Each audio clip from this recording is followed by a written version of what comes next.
Guys, welcome back to Strong Successful Male. So for today, going to go over an article titled Learning to be a Man Without Masculinity. Masculinity is harmful. And guys, this is yet another article written by some bonehead psychology professor that thinks he knows best and is trying to make the case that traditional masculine roles in men are a bad thing and is going to lead to all these horrible acts in society, and therefore we need to mold the boys to not have these traits so they can basically be a safer society and all that bullshit. In other words, condition the boys to act more feminine, act like girls, and condition the girls to act more masculine, act like men. And guys, this has been going on for decades, and guys like this that don't get it, I mean, just reading over his article here, because I've read it over a couple times, I'm going to guess, if I had to be a betting man, this guy wasn't exactly rolling with the ladies when he was young. And I'm going to guess he probably had his ass kicked once or twice by guys that were pretty much just like this, probably based on his personality. And instead of learning to man up, so to speak, I dared say that, but yes, and protect himself, he's just going to just trash on masculinity and so forth, when he probably just pissed some people off because of his personality and views. But I'm just taking a wild guess here on that situation. So this article basically is him trying to convince people that traditional masculine roles like being strong, being tough, stoic, self-sufficient, things like that is a negative thing. And of course it's not. We need strong boys to become strong men to be our leaders and good strong fathers and set good examples. Because no matter what, guys, horrible acts are going to happen in life. It is inevitable. No matter what they try to do, you're going to have bullies. You're going to have people that are going to do really horrible things. We need strong men there to defend us, to be good fathers, good uncles, good grandfathers, good leaders. Otherwise, God forbid there's a major war, we're going to be speaking the language of whoever attacks us. And this generation right now, the generation of emotional boys talking about their feelings, that wear their skinny jeans and man purses and man makeups and complain about privilege and shit like that, they ain't going to help us. So we got to do our part. So, and if by me doing videos like this, if I can get just one person to listen and one person to say, you know what, things are a little fucked up, I've done my part. So, and by the way, guys, as I go through this article, especially in the first paragraph or two, there's going to be certain words here that are not exactly YouTube friendly. So I'll be speaking in code, because if I don't, they're going to flag the video. So just bear with me here. So the article starts saying, in recent years with the M2 movement and rampant violence, the behavior of men has come under intense scrutiny. As we grapple to understand motivations for the heinous acts of grape and S-word aggression and the indiscriminate killings that have badly damaged the psychological fabric of our country. In both cases, as has been widely noted, there are crimes almost always committed by boys and men. Although males perpetuate most violence and S-word aggression, most males are not, in fact, violent. Well, no shit, Professor. Of course most males are not that way, but this guy, he's trying to make the case that if they are behaving in masculine ways and have those masculine traits, they're going to be that way, which is complete horseshit. Goes on, any attempt to determine how we struggle with the reality of S-word and gun violence means confronting the complicated role of masculinity in modern life and then taking the next step, making a distinction between masculinity and being a man. We must consider the difficult truth that men and boys are encouraged relentlessly by society, their families, and peers to exhibit characteristics of masculinity. Being self-sufficient, stoic, strong, dominant, tough, and unemotional, while avoiding conduct that is stereotypically feminine, such as empathy and nurturance. Okay, so he is knocking, it's right here, you guys can read it, he's knocking being self-sufficient, stoic, strong, dominant, tough, and says unemotional. In what universe is being self-sufficient, self-reliant a bad thing? Any man or woman should be self-reliant and self-sufficient, take care of themselves and handle themselves. Saying that's a bad thing, that's idiotic. In what world is being stoic and strong and tough a bad thing? Guess what, guys? Life is hard. Life is unpredictable. A lot of bad things happen. Look at the times right now. You got to be tough. You got to be strong. You got to be stoic to handle this stuff. Because one day, even as a young guy, one day you may have a family, and you got to lead them and be strong for them. Okay? When he talks about dominance, guess what? Generally, that's a masculine trait. And by the way, when it comes to women, except for the masculine ones, they like dominant guys. And when I say dominant, I don't necessarily mean an asshole. I just mean a good leader and take charge. And he's saying unemotional. Well, here's the thing. Men can be emotional, but there's a difference between being emotional and giving in to your emotions and reacting to them like it's running your whole system, okay? Guys got to be calm because women are the ones that are traditionally pretty much have an emotional operating system, so to speak. And so you need to have a guys that keep their cool. They can have emotions, but they're not going to be flying off the handle, letting their emotions control them. And then he says, while we avoid conduct that is stereotypical feminine, such as empathy and nurturance. Well, there's nothing wrong being empathetic. Not at all. And as for nurturance, being nurturing, that is a traditional feminine role. I mean, generally, that's how women generally are. They're more nurturing than men, you know? Now, when it comes to masculine and feminine energy, both men and women have both in different degrees. It's rare you might find a guy that's 100% in his masculine or a woman 100% are feminine. I mean, it happens, but generally people have different balances of them, you know? I mean, Christ. If there's one thing I had, definitely a trait I had that could be feminine, I would say it's nurturing when it comes to my two cats. I love those two little monsters. Believe me, they're my children, and definitely, you know, I am nurturing towards those cats.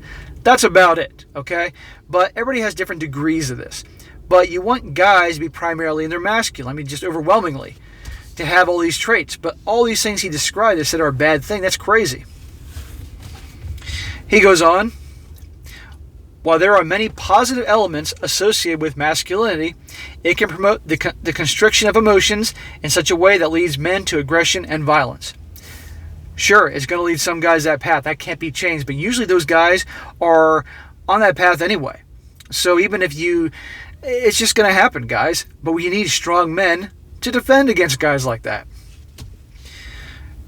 What's important to understand is that masculinity is not hardwired into the brain by genes and hormones.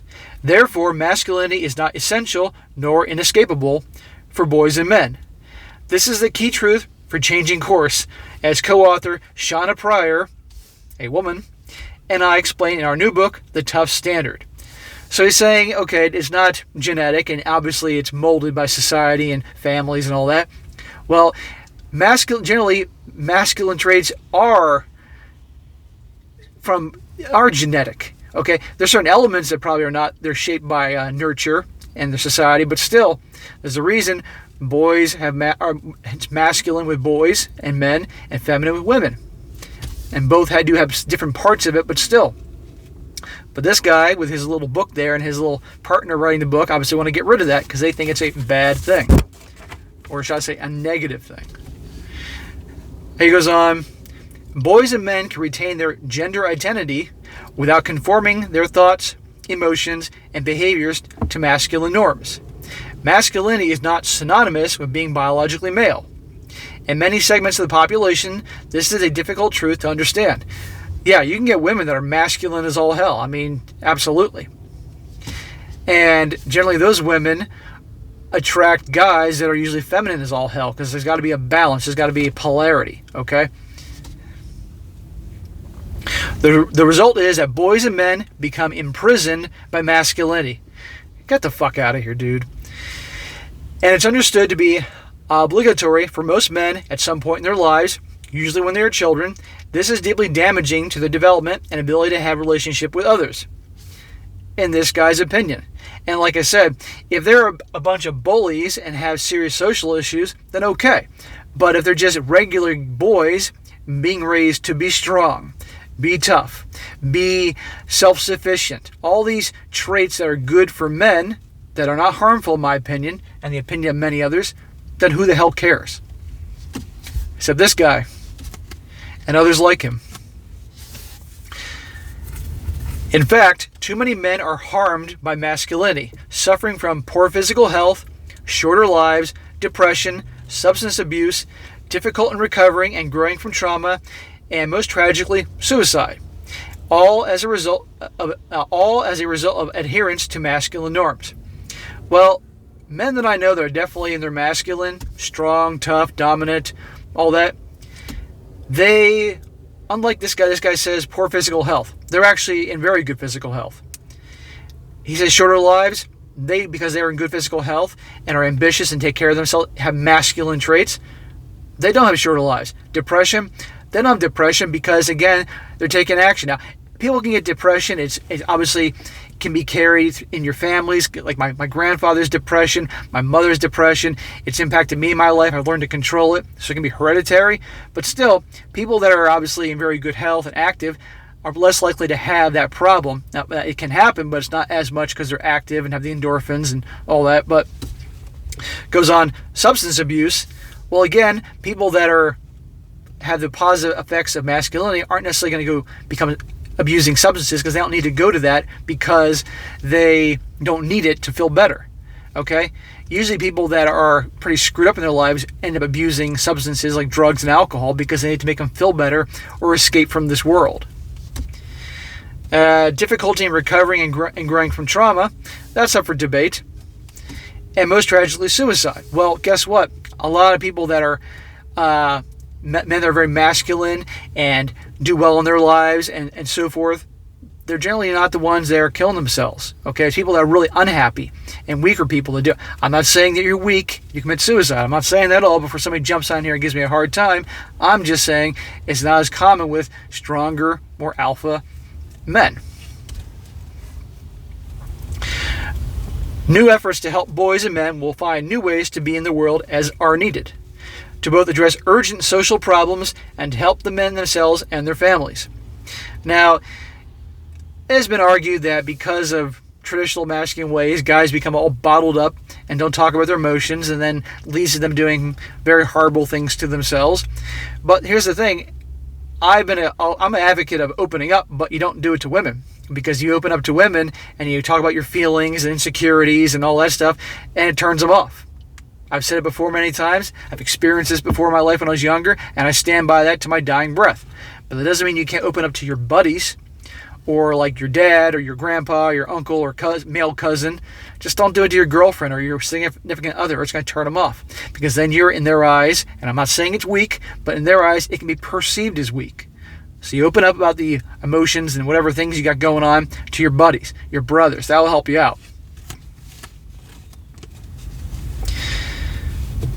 Despite the prevalence of sexism and the challenges women still face, ironically, girls and women have benefited from many decades of conversation about how to navigate their gender in a changing world.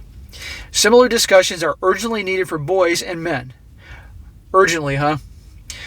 What we need to learn and teach our children is how to be a man without masculinity. Okay, please explain how that's going to work. Because you're not going to have men. You're going to have women in men's bodies. That's what you're going to have. The challenge now, and what we hope psychologists and counselors can take up moving forward, is this larger question of masculinity. It affects us all, and if left unchecked, can lead to horrific consequences. Oh, again, so are you saying that all guys that have masculine traits, like being tough and strong and stoic and dominant and all that, are going to become like this and have horrific consequences? This guy is blown out of proportion. He's using fear for these horrible things that could happen just to get to sell his idea. This is all bullshit. There are options and tools available for freeing men from the prison of masculinity. This guy's a drama queen. The prison of masculinity. Come on, dude. Gender-neutral parenting, large group awareness training, and psychotherapy. But the first step must be understanding the consequence of the tough standard. Masculinity as a set of thoughts, feelings, and behaviors that are generally foisted on boys and men. This lets us isolate the problem and consider a way forward. Well, considering a way forward, well, if I have anything to do with this, I'm going to do whatever I can to stall and make him hit the brakes on this idea, and anybody else like him, because this is ridiculous. All these strong, good masculine traits, that helps bring about good, strong men. That's what we need in this world. Not a bunch of emotional, whiny crybabies that guys like this don't truly get that they're trying to mold. Or he does get it and that's what he wants. Who knows? But anyhow, guys, I thought that was an important thing to do. Typically, videos like this don't get a whole lot of views, but I do think it's very important to talk about this because I know some of you guys like hearing about this. No problem there. So, guys, that's it for today. Be sure to comment down below. Let me know what you think about this. Let me know your experiences in this and everything. And be sure to like the video, share with your friends, and subscribe. And I'll catch you next time.